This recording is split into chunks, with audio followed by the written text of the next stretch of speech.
안녕하세요. 1월 14일 금요일입니다. 말씀과 함께 새롭게 여는 소망의 아침을 시작하겠습니다. 토저는 소박하지만 살아있는 경건이 거창하지만 공허한 의식보다 낫다라고 이야기합니다. 마태복음 9장 14절로 26절까지 말씀을 본문으로 하여 예수님이 여신 새 시대, 새 포도주는 새 부대라고 하는 주제로 함께 은혜를 나누기를 원합니다. 마태는 세리와 죄인들과 함께 식사하는 예수님을 묘사한 후 금식 논쟁에 대해 기록합니다. 예수님과 함께 있는 자들은 금식할 필요가 없습니다. 이미 혼인잔치가 시작되었기 때문입니다. 누가 이 잔치에서 구원의 기쁨을 누릴 수 있는 사람일까요? 요한의 제자들이 예수님께 와서 왜 제자들이 금식하지 않느냐 묻습니다. 예수님은 혼인집 손님들이 신랑과 함께 있을 때는 슬퍼하지 않는다 하시며 새 포도주는 새 부대에 넣어야 둘 다 보존된다 하십니다.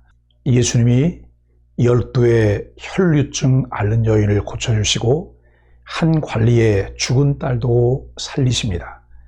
예수님의 사역이 펼쳐지고 있음에도 세례 요한의 제자들이 바리새인들과 마찬가지로 금식했던 이유는 예수님의 정체성을 정확히 파악하지 못했기 때문입니다. 이들은 예수님이 바로 이스라엘 포로기에서 회복하여 신부로 맞이하는 하나님이심을 깨닫지 못했습니다. 당시 신랑 대신 하나님이 돌아오실 날을 기다리며 금식할 때가 아니라 이미 신랑으로 오신 예수님과 함께 잔치에 참여해야 하는 때였습니다. 예수님과 함께 식사 교제를 하는 자들이 포로기에서 돌아와 신부로 회복된 새 언약 이스라엘 백성입니다. 예수님은 이스라엘을 단지 율법의 틀 안으로 되돌려 놓으시는 분이 아닙니다. 이스라엘을 새 출애굽시켜 새 언약을 맺으시고 새 시대를 여시는 분입니다. 따라서 율법과 유대 전통을 기준 삼아 예수님을 평가하는 것이 아니라 예수님이 율법을 성취하신 분임을 깨달아 예수님의 말씀과 사역을 새로운 기준으로 받아들여야 합니다. 그렇게 해야만 예수님의 가르침과 사역을 하나님의 성취된 뜻으로 받아들이고 율법 역시 하나님의 뜻으로서 성취될 필요가 있는 대상으로 존중할 수 있습니다. 예수님은 하나님의 백성이 될 자격이 없는 자들을 믿음을 통해 하나님의 백성으로 회복시키십니다. 레위기 제사법의 기준으로 볼 때 죽은 사람과 혈류증에 걸린 사람은 병이 나아야 비로소 이스라엘 백성 공동체 안으로 회복될 수 있습니다. 예수님은 회당장의 믿음을 보시고 그의 딸을 살리셨습니다. 또 혈류증 걸린 여인은 믿음으로 인해 병이 나았습니다. 하나님의 백성이 될 자격이 없는 불결한 자들도 예수님의 능력과 긍휼을 의지하면 그분께 불결함을 고침받아 자격 없음을 극복할 수 있습니다. 신앙생활이 주는 즐거움은 예수님을 알고 그분을 향한 신뢰 안에서만 누릴 수 있습니다. 형식에 치우친 신앙을 버리고 주님이 주시는 참 기쁨을 맛보는 신앙생활을 지속하여야 합니다. 예수님의 삶과 사역은 당시 유대인들과는 사뭇 달랐습니다. 본문에서 다루고 있는 금식이 한 예입니다. 세례 요한의 제자들이 예수님께 당신의 제자들은 왜 금식하지 않습니까? 라고 묻습니다. 예수님은 혼인잔치, 새 옷감, 새 포도주를 소재로 대답하십니다. 예수님이 세상에 오심으로 기쁨과 환희가 주어졌는데 이는 마치 신랑과 함께한 혼인집 손님이 즐거워하는 것과 같습니다. 새 옷감을 낡은 옷에 붙이거나 새 포도주를 낡은 가죽 부대에 넣는 사람이 없듯 예수님을 통한 하나님의 새로운 역사는 당시 바리새인들에 의해 형식화한 종교 의례에는 담을 수 없었습니다.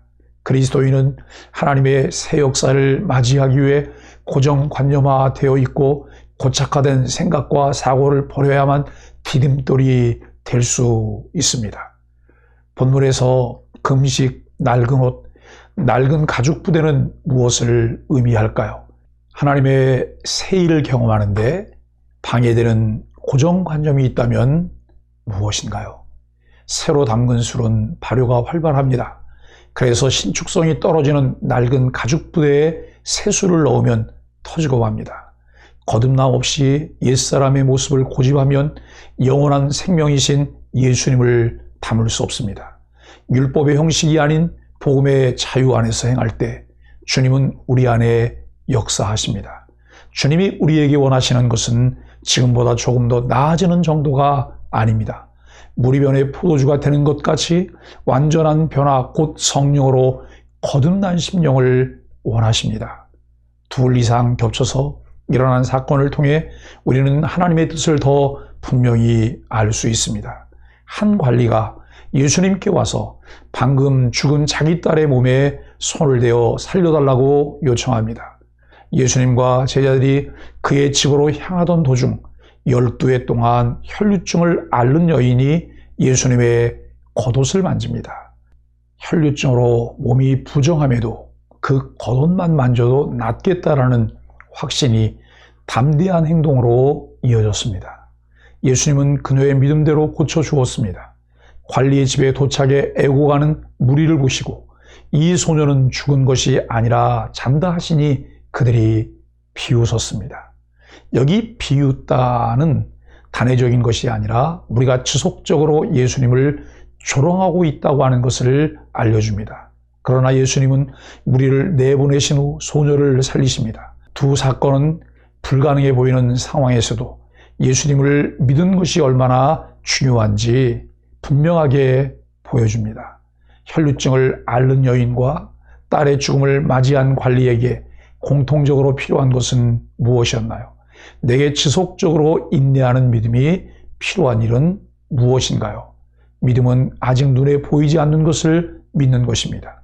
그리고 이 믿음에 대한 보상은 그 사실에 근거한 믿음대로 된다는 것입니다. 라고 성 어거스틴이 말했습니다.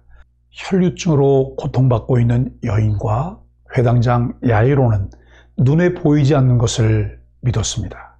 그리고 그 믿음의 보상으로 병이 치료되고 죽은 딸이 살아나는 영광과 기쁨을 경험하였습니다. 새 시대를 연 신랑 되신 예수님을 맞이할 수 있는 것은 오직 믿음뿐입니다. 사랑하는 소망의 가족 여러분, 기독교 신앙은 예수님과의 관계의 기초를 두고 있습니다. 신앙이 그저 형식에 머문다면 예수님이 원하시는 생명력 있는 관계를 경험할 수 없습니다. 지금까지 익숙해져 있는 형식과 관습을 벗어버리기 위해서는 먼저 예수 그리스도를 향한 믿음을 회복하여야 합니다. 우리를 향한 주님의 사랑을 더 깊이 묵상할수록 우리의 믿음은 날로 새로워지고 든든해집니다. 일정한 시간을 정해놓고 꾸준히 소망의 아침 묵상을 하며 신앙의 성장과 성숙을 경험하며 주님과의 관계를 더 돈독하게 만들어 가시기를 예수 그리스도의 이름으로 간절히 축복합니다. 함께 기도하겠습니다. 모든 소망이 사라진 듯한 상황에도 주님 은혜의 옷자락에 손을 뻗게 하여 주옵소서. 죄와 질병으로부터 온전히 구원하시는 주님의 권능을 신뢰하며 마음과 몸을 치유해 주시기를 부르짖습니다. 안심하라는 주님의 음성을 듣고 주님 손에 일으킴을 받는 하루가 되게 하여 주옵소서. 예수님의 이름으로 간절히 기도합니다. 아멘.